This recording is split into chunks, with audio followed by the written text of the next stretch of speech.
Hi, video number 2, Shambhala, the underworld. When the place you are living on, called Earth, was young, it was visited by a race of beings who came from another solar system. These beings are referred to as elder gods, who in their advances in science and knowledge of DNA and RNA manipulation were able to live for hundreds of years old. They also discovered the secret of life and death, and how death is an illness in humans that can be cured, or if not prolonged at their weakest point, to not less than 120 years. These elder beings were the Shuyukh, or the Rizqians. They came from the planet called Rizq in the 19th galaxy. I am one of such beings sent to you. We Rizqians, before settling here, lived in Arcturus, Pleiades, and Clarion in the Orion star constellation. We constructed bases for laboratories on Esbati, Tchapet, Mars, and Shishki, the moon, for the cloning and breeding of the atoms, earthlings.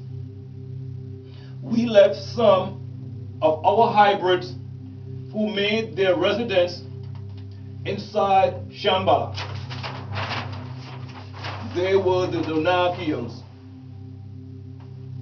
Many stayed, others branched off into tribes and moved nearer the surface and set up their caverns. And even others went to the surface and mixed and became the Dongolawi and the Danakil. Early humans that existed on Earth at that time considered them as gods. The center of the Earth is a special base controlled by the Donakils. And just like the melanin-bearing beings, the Watusi of the planet Earth, the Donakils too are tall. The Donakils have very large craniums. The chief of the Donakil, Rabboni Fa'ur, the black seed, married a Sunainan Tero, a brown seed chieftain's daughter named Lucinus, against her will, just to establish peace in the caverns. For the Donakils were being attacked by the Samin Deros, who the Sinin Tero was supposed to keep under check, because they were violent, destructive, aggressive beings. The tribes wanted to bring about a peaceful coexistence. Thus, the chief of the Tero, whose name is La'amsa, gave his daughter to Fakur, the chief of the Donakil, and Fakur gave his daughter Radia to La'amsa, the chief of the Teros, to marry his eldest son Hatif. Lucinus bore Fakur no children. She, by shadow hour, left the caverns and went to the surface and sought out Fakur's brother H.A.L. H.A.L. lived in the best part of the planet, the enclosed garden, the Garden of Eden, or called Eden. She was welcomed by H.A.L., who hated his twin brother Fakur. H.A.L., even though he knew it was wrong, took Lucinus as his own. Fakur Fakur and Yishchak had 5 other brothers, namely Ammo, Hasi, Ramah, Achsad, and Tunde. They are the 5 Dunakiels on the previous slide chart. All save the first 2 stayed within the caverns. Ammo, who was also a runaway, he lived 20 miles outside the enclosed garden, the Garden of Eden, at the site where the bodies of Adam and Eve are buried, called Mount Arafat. There was originally a village within, with an illegitimate birth between Yishchak and his brother wife Lucinus occurred. Lucinus was mad at her father for giving her away because she wanted to marry a Tero like herself. Because she was angry, she had a child by Yishchak, the disagreeable yet reformed brother of Fakur. She did this so that the child would be of no benefit to her tribe. Many thought him to be unpleasant to look at or to look upon. Yaqub was born hydroencephalic, having the head the size of his tribe members, the Dunakiel and the Teros. Because of it, by no fault of his own, he got much attention because he had the head the size of 2 men. When he grew up, many referred to him as the big head scientist. He was scorned and mocked, thus he wanted to get revenge on his people. He owed his peculiar appearance to the fact that he was mixed. For the Teros were hydroencephalic, and Yishchak was a Dunakiel who also had large craniums.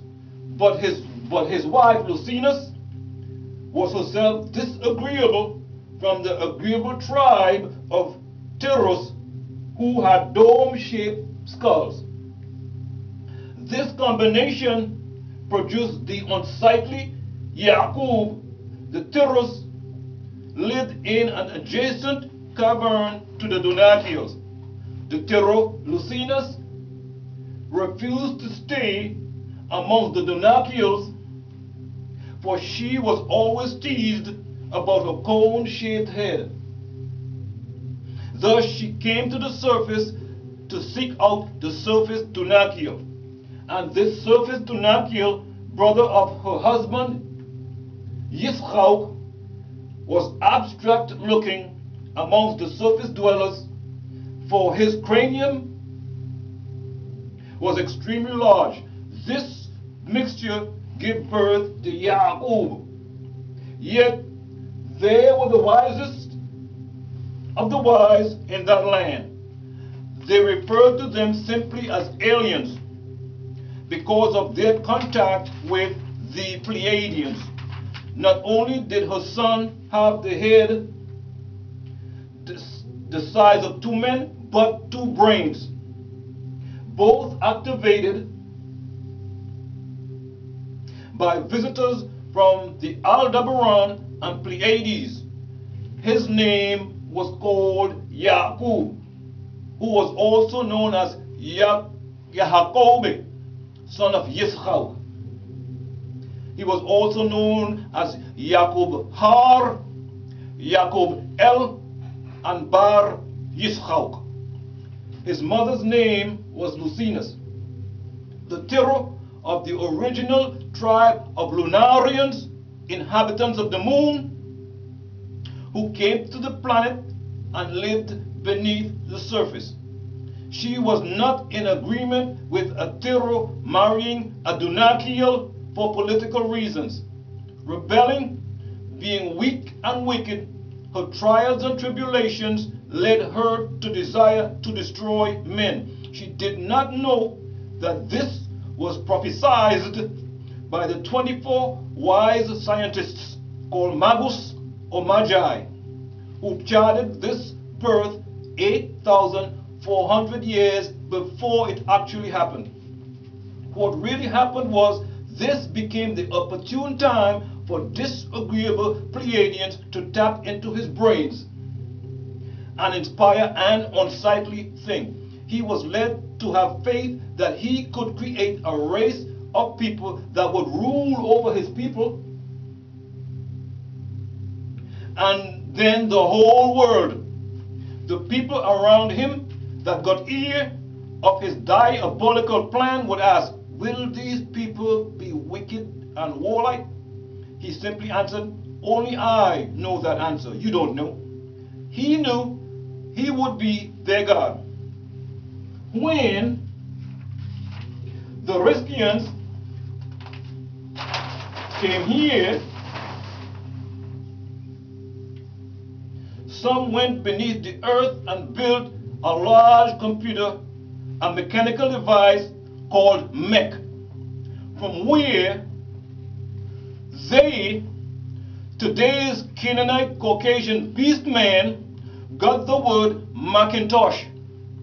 The original name was Hisaabat.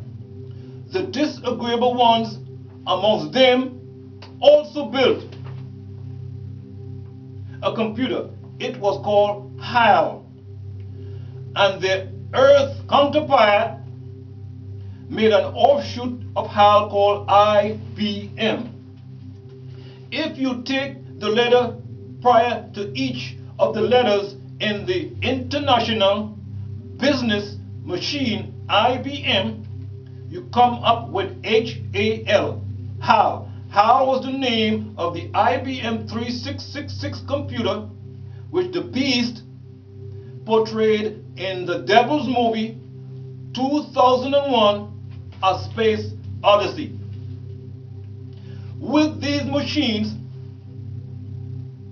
they could scan the surface, pick up on scenes from all over the planet, or televise them. They could project both thought and three-dimensional images, hologramic pictures, and star maps. Kill and destroy at will by simply flicking switches, alter the weather, create rain, hail, storm, earthquakes, create tidal waves, volcanoes, hurricanes, and viruses, extract thoughts from another person's mind, or implant thoughts into it. Are you listening? Now do you understand? They were able to stimulate any emotion and cure various diseases.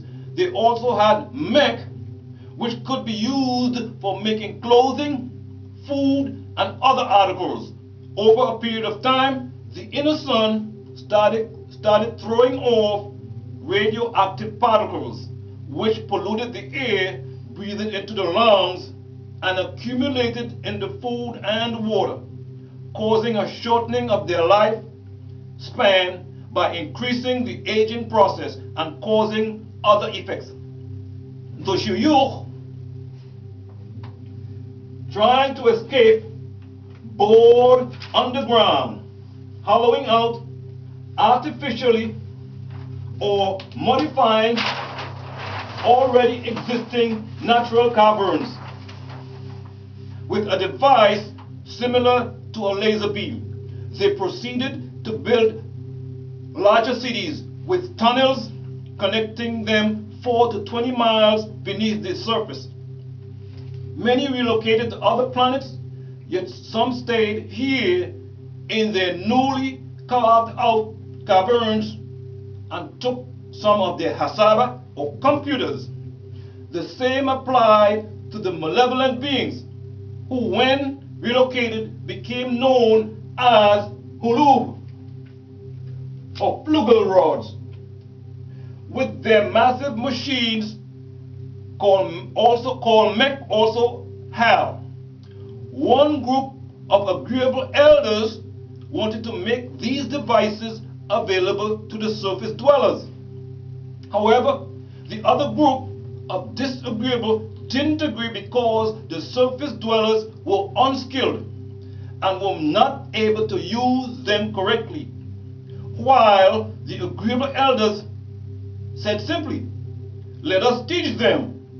Send people whom they call scientists telepathically implant information, and they will get the credit of invention. But this higher knowledge will prevent them from destroying the planet in which we also live. You see, people, we almost destroyed the planet when America dropped an atom bomb on Hiroshima, Japan, on July the 16th, 1945, and then another on Nagasaki, Japan, on August the 6th, 1945. Russia followed in 1949 and exploded their first atomic bomb. And in 1951-80, Great Britain, which is the seat of the harlot, said that it had begun to make atomic bombs. It was not until 1960-80 that France, which is one of the heads of the beast, produced theirs. That was then. Now, all of these countries and more have nuclear, plutonium, and or atomic or uranium bombs, which is even worse. Just like the Maldikian warships that destroyed Tiamat 25 billion years ago. Do you understand? So, there was an argument between the two groups, and it was decidedly locked away in the caverns of the earth so that the surface dwellers couldn't get them. However, Dr. John Eric von Neumann, another scientist who assisted Nikola Tesla with the Philadelphia experiment, was telepathically implanted the information, and he created the first computer in the 1950s and had a full working model in 1952-80. So by 1953-80, he had a modern electric computer which he needed to synchronize the zero-time references of everything and everybody aboard the Navy ship, the USS Eldridge, which is involved in the Philadelphia experiment. Today's computer and smartphone technology is telepathically implanted information. Now do you understand? Because of the population problem, the elder race was not able to take all of their race with them.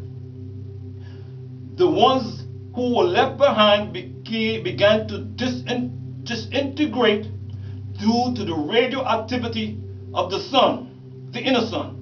After centuries passed, because of radioactivity and the unskilled use of these massive computers, a large amount of the brains of the other beings that were in the inner world produced a form of hereditary insanity. This group of insane cave dwellers, called the Samunians or Samin Abandonderos, or as they are called today, Deros, which is a combination of the words detrimental and robots. The Samunians or Deros really exist. They are born by hatching from eggs that are 4 to 6 feet in diameter. They grow to 7 feet and are extremely obese. The Samunians, Deros, who lived in the caves, are degenerated so much that they don't have much intelligence. They have 2 stomachs, and their digestive system is the same as that of a cow. Deros and cows chew the cud, meaning when cows eat, they chew their food and it goes through the initial stages of digestion, where it reaches a large sac that is before the true stomach. The food is then regurgitated to the mouth for further chewing. This is called chewing the cud. Many people today who are obese are descendants of the Dirus. I am talking about those people who have a serious weight problem, weighing over 300 pounds and more. It's not normal for human beings. It is obviously a hereditary glandular problem and is caused by overactive glands. Certain endocrine gland disorders such as hypothyroidism or tumors of the adrenal glands, pancreas, or pituitary gland can cause obesity. It is a trait of the Dirus. The Dirus, they are from the Dirus. The Dirus have no fingernails, toenails, nipples, navel or rectum. Their eyes are silver gray and glow in the dark. They have blonde eyebrows and pinkish gray color skin, much like the corpse of a Caucasian and a pig, having not been exposed to the inner sun or the outer sun. Other than their eyebrows, they have no hair on their bodies because of the disease called